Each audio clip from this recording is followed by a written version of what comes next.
Hello, hello, hello. My name is Aphilion, and you are currently watching the Ephemeris podcast. We are currently in season 2 talking about cosmology, and today's episode is going to be a little bit different. It's going to be a synopsis of everything significant that happened between ancient Greece and Nicolas Copernicus. And since my plan for this whole season has been to take care of all non Western astronomy before we get into the mostly Western history of astronomy, I'm making this episode a bonus because we're going to deviate from that a little bit, even though we're going to be in the correct chronological order. Um, the reason for this is because while researching this episode, I figured out that there is not too much that is significant. Um, Not much significant things happened between ancient Greece and Copernicus other than stuff we've already covered, like Persian astronomy. So, what I'm going to do today is have an episode with two sections, which is Indian astronomy and Chinese astronomy. And to be clear, we've covered the ancient forms of both civilizations, but we haven't covered the Middle Ages for both. So I'm gonna kind of make the whole episode about what's going on in Indian astronomy and Chinese astronomy between ancient Greece and Copernicus, kind of the Middle Ages, as I said. So yeah, that's basically how this episode is going to go. So let's get right into it. Last time we covered India, we talked about Vedic cosmology, which has more to do with religious texts. We focused on Vedas, Yugas, Mahakalpas, and Gunas, which are all, written in the Vedas. But things have changed because we now have an actual branch of astronomy with astronomers who are doing astronomical work like they would. And in the aftermath of Ptolemaic astronomy, a handful of Indian astronomers made some serious progress that we're going to talk about. So, in the Persian episode, I did talk about Aryabhata, and I gave a very, very quick anecdote on him, and I think Brahmagupta as well. So, also because of the fact that I said he wasn't going to need much coverage, I'm going to make this quite short because there are also some other astronomers that we can talk about. The most significant things that came out of Aryabhata's work was that he stated that because the Earth was rotating, the stars moved in the sky, and not because the Earth was stationary and all of the stars were moving. So he kind of introduced this idea of relative motion of stars because of Earth's rotation. And it's not exactly the reason why stars move as we know today, but it's still a clever point to make because Earth axially rotating was not an accepted belief back then. So, also, he had his calculations spot on. He calculated the time for the Earth to spin once to be only 100th of a second off of the accepted value today. And mind you, Aryabhata was, I believe, a 5th to 6th century astronomer, if not 6th to 7th. So that is not very far off from Ptolemy, and that's a calculation that can be almost pretty much accepted 1400, 1500 years later, which is crazy. And he also calculated the sidereal year to be only 3 minutes and 20 seconds off. And what's even crazier is the fact that he did all of this under the impression that the Earth was stationary. Like, how do you do that? How do you have the concept incorrect, but the calculations right? It's weird. I don't know. I find that kind of confusing. It's pretty baffling that he was able to do that. It's somewhat disputed whether Aryabhata could have believed in a heliocentric system. There's definitely suspicion that he did, but it's pretty much denied. But anyways, the calculations are quite outrageous. So then comes along Brahmagupta after Aryabhata, and he's the next astronomer. And he basically, as I said in the Persian episode, came through and built on the foundations of Aryabhata, and he wrote a book that covers mean longitudes of the planets, true longitudes of the planets, three problems of diurnal rotation, lunar eclipses, solar eclipses, etc. And unfortunately, we don't actually have surviving records of what was in the books other than, some excerpts about more mathematics related stuff, like kind of the degrees of zero, I think is the one thing that survives from all of the work that he's done. So, unfortunately, with that being said, there's not much to talk about with kind of the astronomy within Brahmagupta's work. There are a couple of points, though. He proved that the Earth is a sphere and calculated its circumference to be around 36,000 kilometers, which is a bit off. It's actually 40,000 as we know it today. And he kind of talked about gravity. There's this little quote that came out of his work which says, "Bodies fall towards the Earth as it is in the nature of the Earth to attract bodies, just as it is in the nature of water to flow." And yeah, to me that sounds like you have to make a very far fetch to assume that he's kind of hinting at gravity, because he's just saying oh, Earth attracts bodies naturally, pretty much. So yeah, that is Aryabhata and Brahmagupta. Again, I said they didn't need much coverage, but I kind of want to lay down that foundation, because then you have people who come around in the second millennium who are going to do some pretty incredible things. And the first of them is, I hope I'm saying this correctly, Somayaji. And even though he came quite later, as I just said, he created a heliocentric model that beat the likes of Tycho Brahe. And I also hope I'm saying that name correctly. I guess I could just call him Tycho, because why not? Just to make it a little easier on myself. So he said the 5 visible planets orbit the sun, which orbits the Earth, which is also what Tycho said. But he said that all orbits were elliptical and not circular, and that's what kind of deviates him from Tycho's theory and makes it even better. And mind you, Somayaji came a century before both Tycho and Kepler.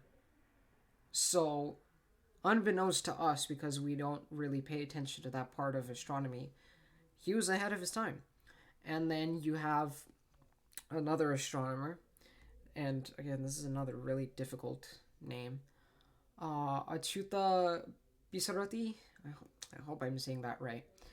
I will happily admit that, along with struggling to say his name, I struggle to simplify the true depth of his work, and I just want to mention this passage which will make it clear why. So here we go. In the Spuaniraya, written before 1593, he showed that the moon moves on its own orbit that differs marginally from the ecliptic used to measure its longitude.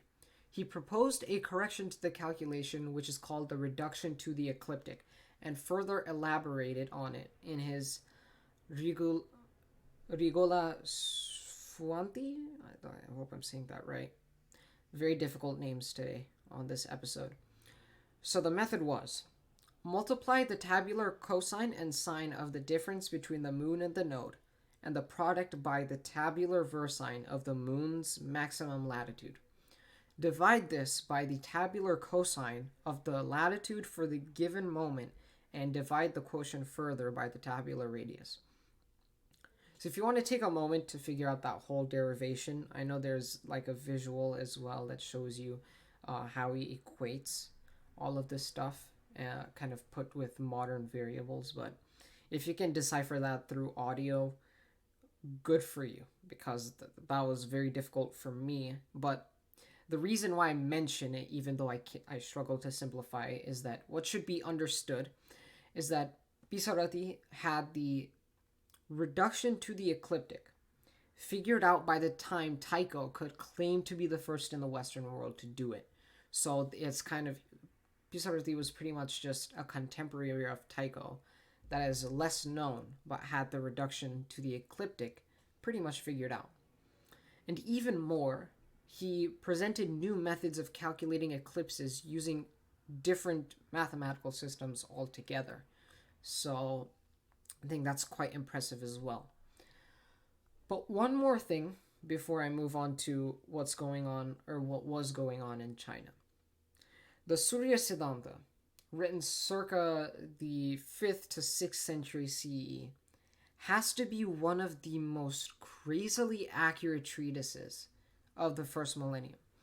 One portion of its contents are the sidereal periods, the time taken for an object to orbit around to a specified point in space.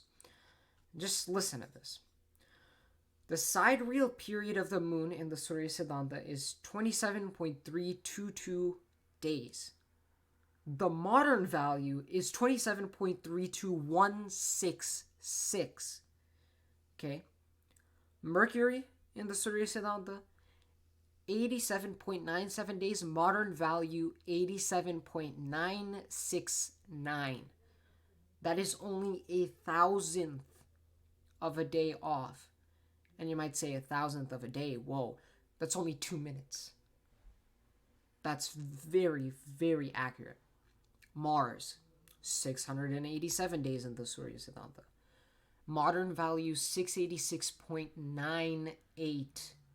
Venus, 224.7. Modern value, 224.701.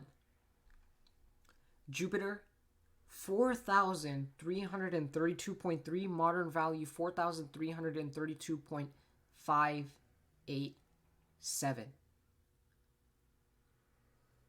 Again, 6th century CE. And the numbers are down to a thousandth in terms of accuracy. That's... Whew. Anyways, it's time that we cover a little bit of China as well. So we're going to cover 3 people specifically. Wei Pu, Shen Kuo, and Su Song. Right? So we'll talk about Wei Pu and Shen Kuo because these guys were colleagues who worked in the Bureau of Astronomy for the Song Dynasty. And it sure is amazing what they did together. So here's how the story goes for these two. In 1072, Shen Kuo became the head of the bureau and became in charge of improving calculations relevant to the accuracy of calendars. And alongside him, he brought Wei Pu. And he was another politician who was like born a commoner. And Shen Kuo aspired to conduct nightly astronomical observations over a 5-year period, and to make it possible, he pretty much advanced the technical designs of the rotating armillary sphere, the gnomon, and the clepsydra clock, and the sighting tube. So that's a lot of instruments that he's already fine-tuned and made a lot better before he's even started this whole journey of astronomical observation. Then, with the data in their observations, both of them, they strive to calculate the mean speeds of the planets as well as the accurate positions of the planets in their orbits. And they use a star map to keep track, which I think is also a part of Susong, but that'll come later. And so, with all of this data observation, tracking, all of that stuff, they also came up with revolutionary theories for their dynasty and their time of retrogradation, the mean size of the sun, and solar motion concerning eclipses, of all of the other different things they did alongside that. And they updated the calculation of the lunar orbit with observations over the course of 5 years, as well as they had kind of become riddled with error and outdated, because the last time observations like that were done was probably 7th century CE. But very interestingly, the findings that Shen Kuo and Wei Pu kind of took 5 years to put together basically became rejected by the officials of the dynasty, and they had to put in extra work to get them to change their mind. It took like a whole public demonstration. And that was only for the lunar stuff, the lunar kind of calculation error. The work they put into planetary motion was mostly rejected. And I think the story goes that the court that decided whether they were going to accept these changes were not very fond of Wei Pu because of the fact that he was born a commoner. And it was a very unfortunate circumstance, but I mean, the work that they did was quite extensive. And so, in coincidence with the whole story of these two, we also have Su Song, and he was excellent in the field of astronomy early on, and he was first sent on diplomatic missions to the Liao dynasty about calendrical sciences. But because he actually found out that the Liao had better calendars than the Song, it became his job to outdo the Liao dynasty. And logically, that would be through making a better calendar, but you'll know that Sheng Kuo and Wei Pu were already up to that. So, what did he do that was different? He made an astronomical clock tower in 1086, which is okay. That's pretty cool. I mean, if there's one thing to be able to outdo a whole dynasty in terms of science, you might as well make something like a clock tower, right? And additionally, Susong created a celestial atlas in 5 separate maps. So this is where the star maps come in, which had the hour circles between the Xiu, or the lunar mansions, forming the astronomical meridians with stars marked in an equidistant cylindrical projection on each side of the equator, and thus was in accordance with to their north polar distances, right? And furthermore, Susong for to kind of make these maps possible must have also taken advantage of the astronomical findings of what is mentioned to be his political rival Shen Kuo, and the reason that is because I think they aligned with different political parties within the dynasty at that time. So that's the reason of the political rivalry. But basically, Susong is like pretty much had to have taken advantage of what Sheng Kuo did with his astronomical observations, because his fourth star map places the position of the pole star halfway between Tianshu, which is negative 350 degrees, and the current Polaris. And this was a more accurate calculation by 3 degrees that Shen Kuo had made when he observed the pole star over a period of 3 months with his with improved sighting tube. So because he had all that advanced kind of astrometrical instruments, and his calculations were quite accurate in and of itself, it seems that Susong would have had to be able to use those calculations to be even more accurate than him. So yeah, so that's pretty much the story of some of the more significant things that happened in China in the Middle Ages in terms of astronomy. And that sums it up for the episode. I mean, it's a very quick one. There's a reason why it's a bonus, because, again, deviating a little bit from the Western focus that's going to be present all the way up until the end of the season. And it's just a couple of quick things about Indian and Chinese astronomy.